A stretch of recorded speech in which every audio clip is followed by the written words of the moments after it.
আপনারা যারা নতুন প্ল্যাটফর্মে কাজ শুরু করছেন, আপনারা যদি নতুন অবস্থায় আসা ধাক্কাধাক্কি করেন, ভিডিও অন্যের ভিডিও দেখার সামর্থ্য রাখেন না, এবং আপনাদের আর্নিং কম হচ্ছে, আপনারা যাচ্ছেন যে এই ফেসবুক প্ল্যাটফর্মে আর কাজ করবেন না, দেখেন ভাই, ফেসবুকে যারা কাজ করছে তারাই কিন্তু, যারা লেগে থাকতে পারছে তারাই কিন্তু সফল হয়েছে, আর যারা লেগে থাকে নাই তারাই কিন্তু দিন শেষে হেরে গেছে, তারাই কিন্তু ব্যর্থ হয়েছে।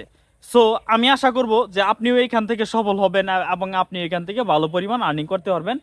যদি সেরকম ধৈর্য শক্তি আপনার নিজের কাছে রাখেন, আপনি যদি সেরকমভাবে কাজ করে যান, অবশ্যই আপনি এখান থেকে সাকসেস হতে পারবেন। আর যদি মনে করেন যে না, আমি সাকসেস হওয়ার দরকার নাই, আর কিছুদিন ঘুরবো ফিরবো, ভিডিও আপলোড করব, সাকসেস হলে হলে হলাম, না হলে নাই, এরকম করলে ভাই কোনো দিনই ভিডিও ভাইরাল করতে পারবেন না, আর আপনাদের ফলোয়ার বাড়াতে পারবেন না। দেখেন, ফলোয়ার বাড়ানোর নিনজা টেকনিক হলো অন্যের ভিডিও দেখা, সুন্দর করে গঠনমূলক কমেন্ট করা। এই যে আমার ভিডিওটা আপনার সামনে গেছে, আপনার ভিডিও যদি, আমার ভিডিওটা যদি আপনার কাছে ভালো লাগতো বা ভালো লাগছে, আপনি কিন্তু সুন্দর করে কমেন্ট রাখতেন। আপনি কমেন্ট রাখতে পারবেন, কিন্তু আপনি কমেন্ট রাখতেছেন না, কারণ হচ্ছে কি ভাই জানেন, আমাদের মন মানসিকতা সেরকম নেই।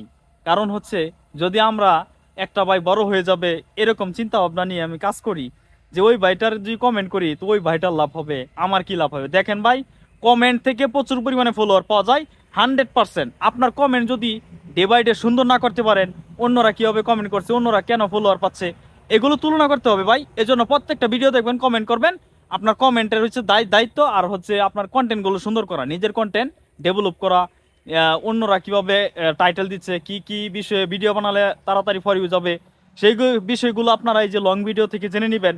কারণ লং ভিডিওর মধ্যে দীর্ঘ আলোচনা করা হয়, দীর্ঘ কথাবার্তার মধ্যে কিন্তু অনেক কিছু জানা যায়। আর একটা কথা মনে রাখবেন, কারো ভিডিওতে কে কি বললো না বললো, আপনি মানে হিংসাভাবে নিবেন না, অহংকার করে নিবেন না, যে না ওই ভাইটা এই কথা বলছে, তার কথা আমার শুনুন লাগবে, এইরকম কখনো নিব না। সাকসেসফুলি ওই ভাইটার কথা যদি কাজে লাগে বা এরকম কার্যকরী কথা বলে, অবশ্যই ওই কার্যকরী কথাগুলো নিজের উপর প্রতিফলন করা, নিজের উপর প্রতিক্রিয়া ঘটানো। তাহলে দেখবেন আপনার প্রতিদিনই, আপনি যাদের ভিডিওগুলো দেখবেন তারা এত সুন্দর করে ভিডিও তৈরি করে, আমি বলতে পারি না, তাদের কাছ থেকে শেখা, এটাই কিন্তু আপনার ভিডিও তৈরি প্রাথমিক ধাপ। ঠিক আছে? আর সাপোর্ট পাওয়ার বিষয়টা হচ্ছে, আপনি সাপোর্ট পাবেন, কিন্তু আপনার পেজ তো নতুন অবস্থায় সাপোর্ট পায় না।